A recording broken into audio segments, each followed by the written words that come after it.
حضرت ابراہیم علیہ السلام کی آج ہم سیرت سننے کی سعادت حاصل کریں گے۔ حضرت ابراہیم علی نبینا علیہ الصلوۃ والسلام، آپ کا نام ابراہیم ہے اور آپ کا لقب ابو الضیفان ہے، یعنی مہمان نوازی کرنے والا۔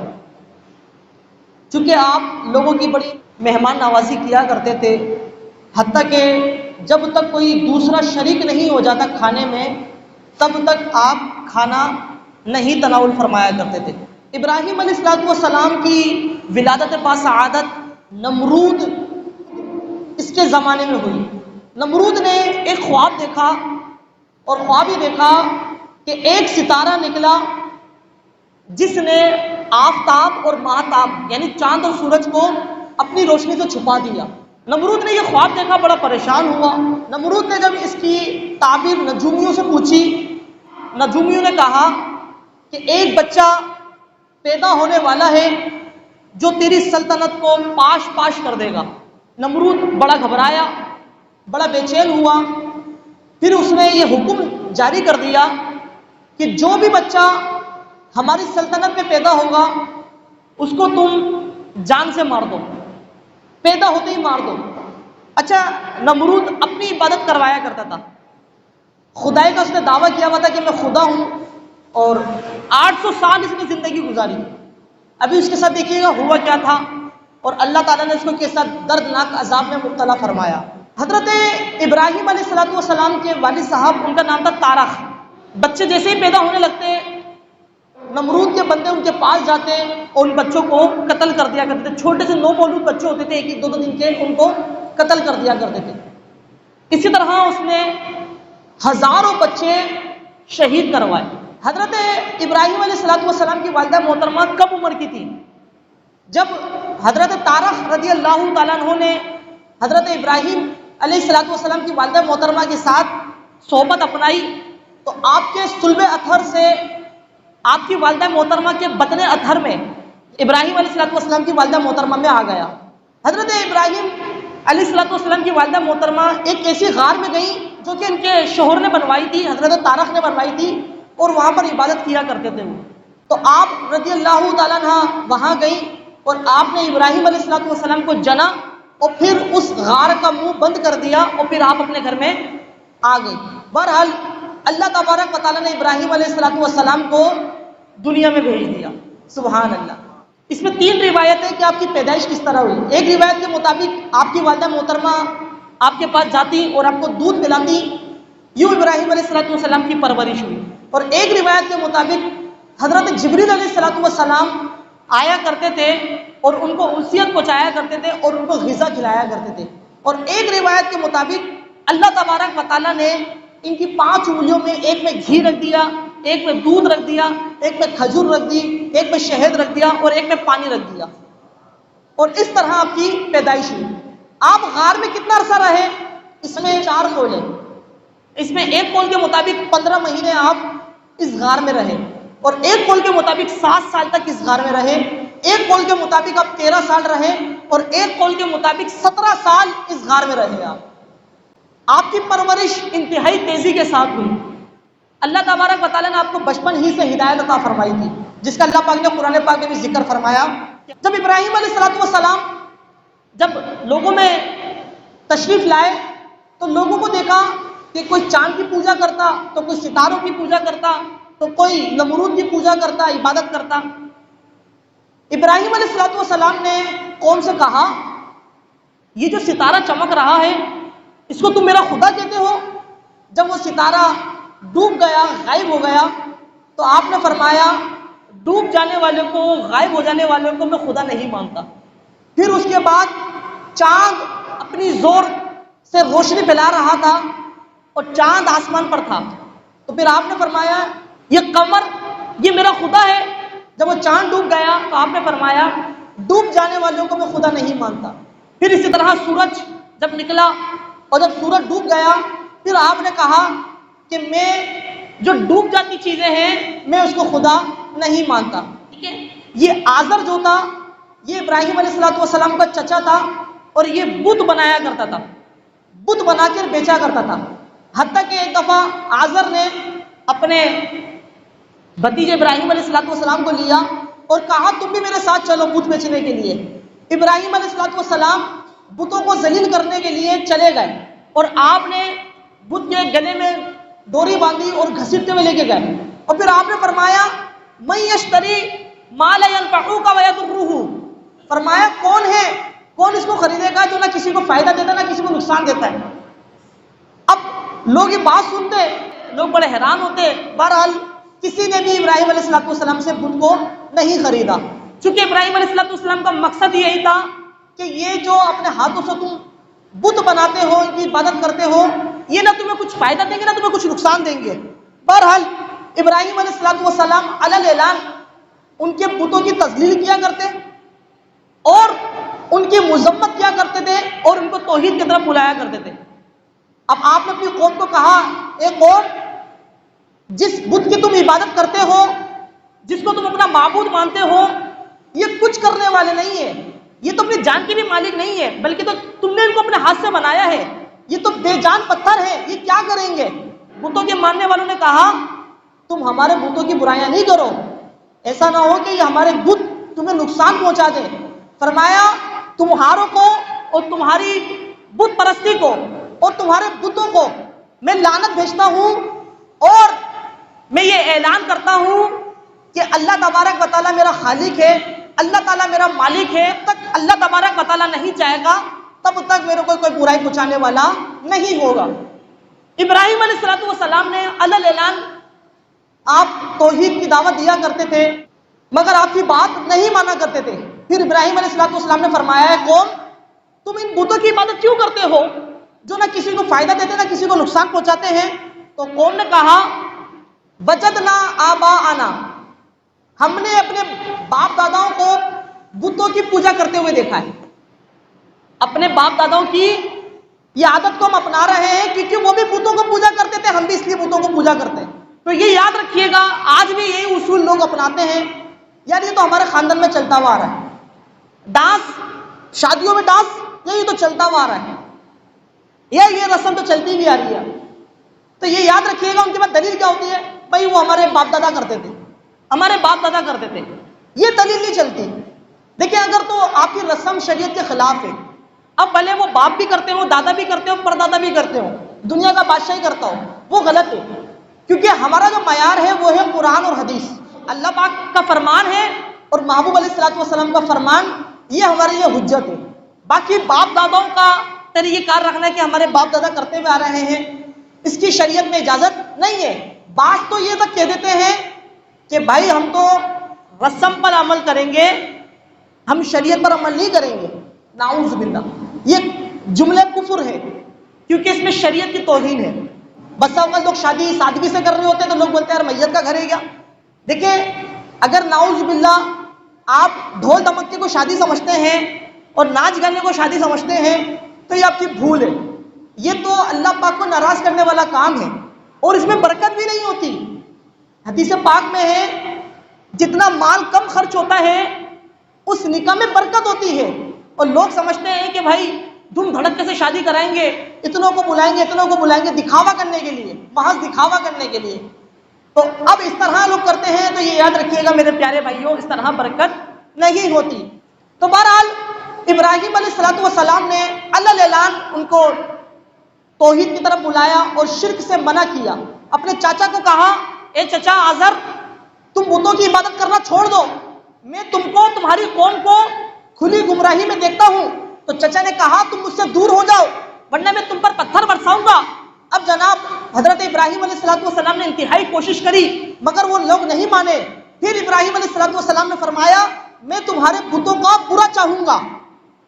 حضرت عبداللہ بن مسعود رضی اللہ تعالیٰ عنہ کہتے ہیں جب یہ بات ابراہیم علیہ السلام نے کہی تو کچھ لوگوں نے سن لی، پھر قوم نے آپ کو ایک دعوت دی اور قوم نے کہا کہ ہمارا ایک سالانہ میلہ ہوتا ہے اور ہم جو نا کھانا پینا بتوں کے سامنے رکھتے ہیں اور ہم چلے آتے ہیں اور پھر شام کو آتے ہیں تو وہ کھانا کھاتے ہیں، وہ کھانا ہمارا برکتی بن جاتا ہے، تو لہٰذا آپ بھی چلیے، آپ پہ بھی بڑا لطف آئے گا، کیونکہ ان کی کوشش یہ تھی کہ یہ کسی طرح متاثر ہو جائے ہمارے بتوں سے اور یہ بھی ہماری طرف راغب ہو جائے۔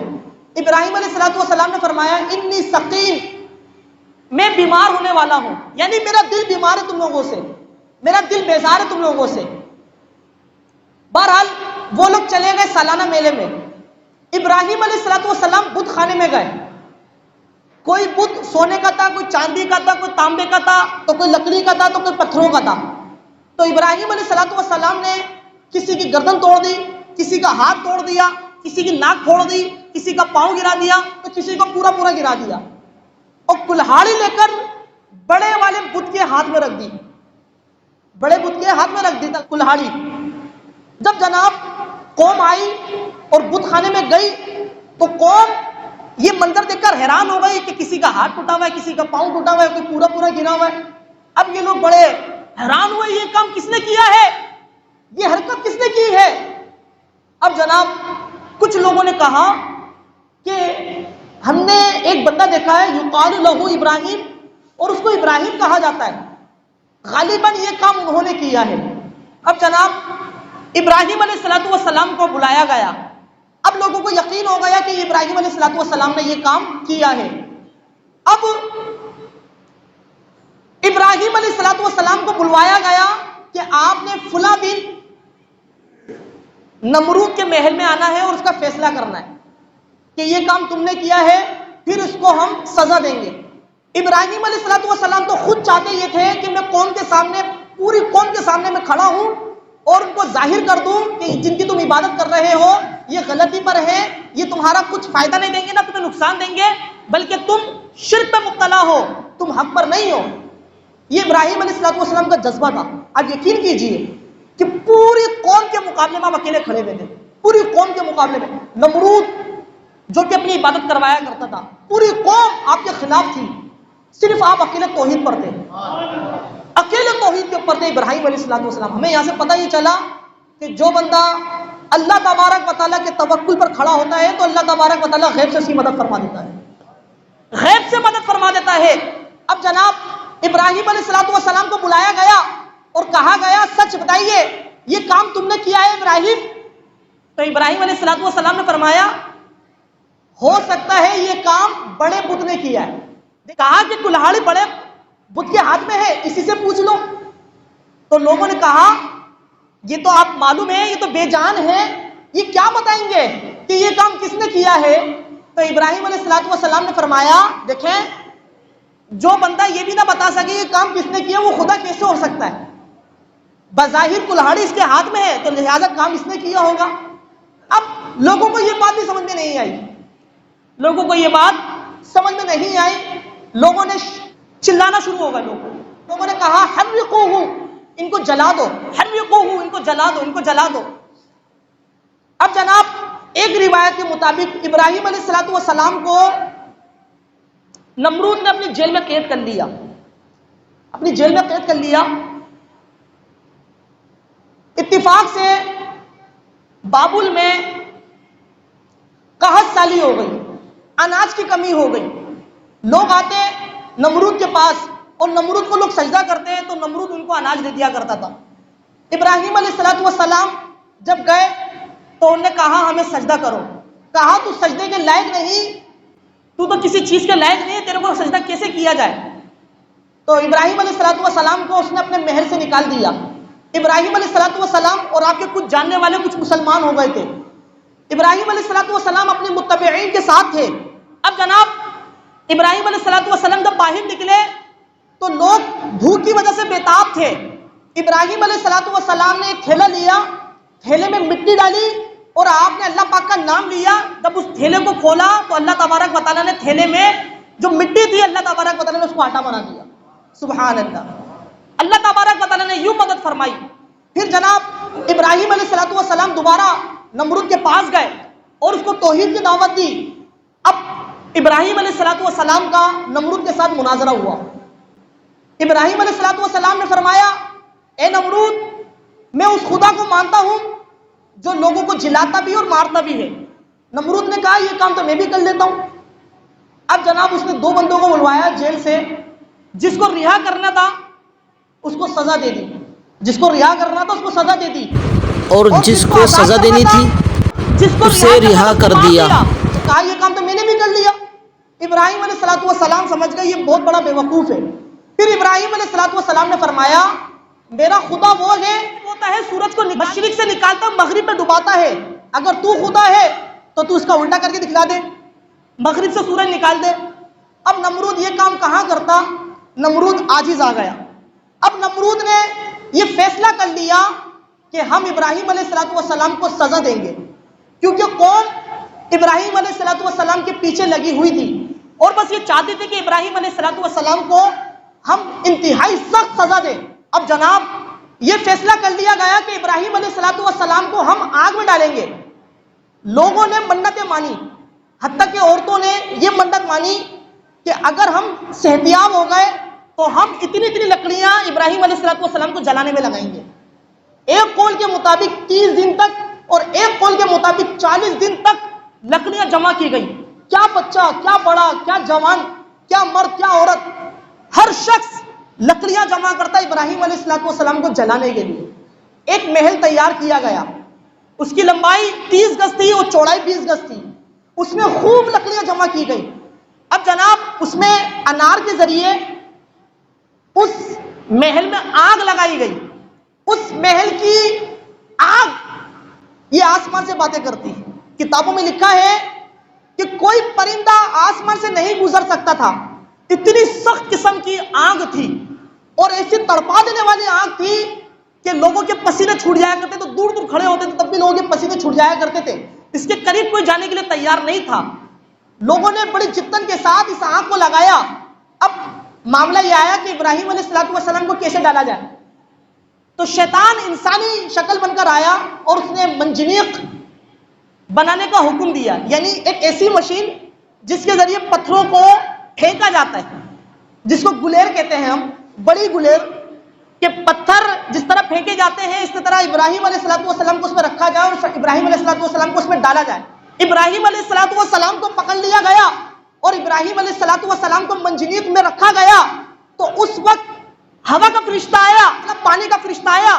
ہوا کے فرشتے نے کہا اے خلیل اللہ، آپ اللہ تبارک و تعالیٰ کے توحید پرست ہیں، آپ اللہ تبارک و تعالیٰ کے ماننے والے ہیں، اے خلیل اللہ آپ حکم کریں تو ابھی ایسی بارش برسا دی جائے، ایسی ہوا چلا دی جائے کہ جس سے آگ بجھ جائے، بس آپ کا ایک حکم ہو جائے۔ تو ابراہیم علیہ السلام نے فرمایا کہ اللہ تبارک و تعالیٰ کی رضا پر میں راضی ہوں، اگر اللہ تبارک و تعالیٰ چاہتا ہے کہ میں آگ میں جل جاؤں تو میں اس کے لیے تیار ہوں، میں اس کے لیے تیار ہوں، اور اگر اللہ تبارک و تعالیٰ کی رضا یہ ہے کہ میں بچ جاؤں تو اللہ تبارک و تعالیٰ مجھ کو دیکھ رہا ہے، اللہ تعالیٰ میرا حامی و ناصر ہے، اللہ میری مدد فرمانے والا ہے۔ اتنے میں جبریل علیہ السلام حاضر ہوئے، کہا اے خلیل اللہ کوئی حاجت ہے؟ ابراہیم علیہ السلام نے فرمایا حاجت تو ہے اے جبریل، مگر تجھ سے نہیں، مجھ کو اپنے رب سے حاجت ہے۔ یہاں پر یہ یاد رکھیے گا بات کہ ہمیں مشکلات میں اللہ تعالیٰ کو پکارنے کا حکم ہے، ہمیں حکم ہی یہی ہے کہ ہم دعائیں کریں، مگر وہ اللہ کے خلیل تھے، وہ اللہ کے نبی تھے، اللہ کے رسول تھے، یہ یاد رکھیے گا، وہ ان کا توکل تھا، وہ ان کا تقوی تھا، اور اللہ تبارک و تعالیٰ ان کی مدد بھی فرمائی، مگر ہمیں حکم یہ ہے کہ ہم اسباب کو اپنائیں گے۔ ایسا نہیں ہے کہ ہم دعائیں کرنا چھوڑ دیں گے تو اللہ کی رضا ہوگی، ایکسیڈنٹ ہونا ہو تو ہو جائے گا، جاب سے نکلنا ہوگی تو نکل جائیں گے، بھوکے رہیں گے، اگر اللہ تبارک و تعالیٰ کو منظور ہوگا تو اللہ تعالیٰ خود بخود کھلا دے گا، پلا دے گا۔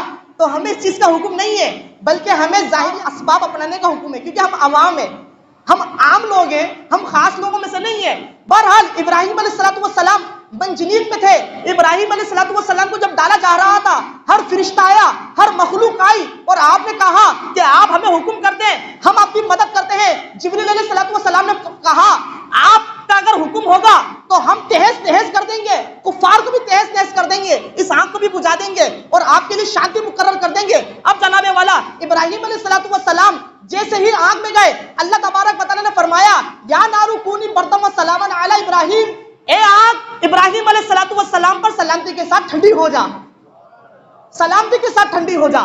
جناب والا اللہ تبارک و تعالیٰ کے حکم سے، سلامتی کی برکت سے اللہ تبارک و تعالیٰ نے آگ کو ایسا فرما دیا، وہ آپ کے لیے سلامتی والی ہو گئی، ایسی سلامتی والی ہو گئی۔ ابراہیم علیہ السلام خود کہتے ہیں جو عشرت کے دن، جو عیش و عشرت کے دن خدا کی قسم میرے آگ میں گزرے ہیں، کوئی لمحہ ایسا نہ گزرا، بلکہ آپ کی تمنا یہ تھی کہ کاش سارے کے سارے میرے دن، سارے کے سارے لمحات، سارے کے سارے روز، سارا کا سارا برس میرا اسی میں گزر جائے جیسے میرا آنکھ والا تھا. اللہ تبارک و تعالیٰ نے اس آنکھ میں یہ کیفیت پیدا کر دی کہ اس آنکھ کی جو تپش والی کیفیت تھی، جلانے والی کیفیت تھی، اللہ تعالیٰ نے اس کو ختم کر دیا.